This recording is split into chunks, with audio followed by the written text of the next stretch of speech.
होठ पर लिपस्टिक बका था कलर के चुना जस गोर भइल गलिया निखर के होठ पर लिपस्टिक बका था कलर के चुना जस गोर भइल गलिया निखर के तोहर का विचार अब हो जाना पर मौका मिली त चूकब ना सुना जवानी तोहर जरदा के पुराने भइल चबाबिल की ठूक बना जवानी तोहर जरदा के पान भइल चबाबिल की ठूक बना भोरिया तनी करे जाओ जोर जाइबो म्यूजिक बाय आर्या शर्मा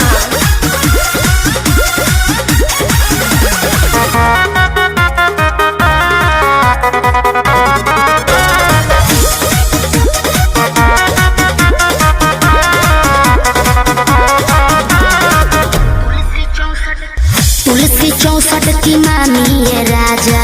भइल बा मोर अंगड़ाई यही से ताव पता चाव से दियर खानी की नहसा हो जाई पावर बहु प्यास लगी तुलसी 64 की मामी ये राजा भइल बा मोर अंगड़ाई यही से ताव पता चाव से दियर खानी की नहसा हो जाई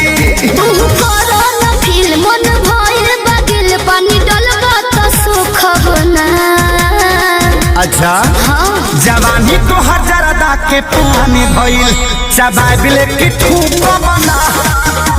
जवानी तो हजारदा के पानी भइल चबाबिल की ठूक बना मछिया के गिर जाइबो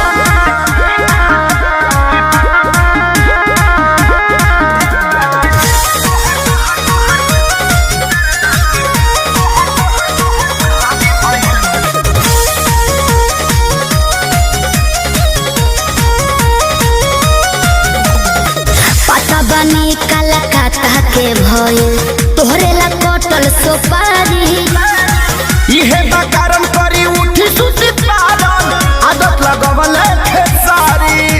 ज्यादा हो बाबू जियान हो जाइबो पता बनी कलकत्ता के भइल तोहरे ला कटल सुपारी इहे बकारम करी उठी सुती पारन आदत लगवल खेसारी रोज आंसू विवेक खाई चाहे लेके लाइन दी है करू कब ना जवानी तो हजारदा के पुराने भइल चबाबिल की ठूक बना जवानी तो हजारदा के पानी भइल चबाबिल की ठूक बना फिर घुट जाता नहीं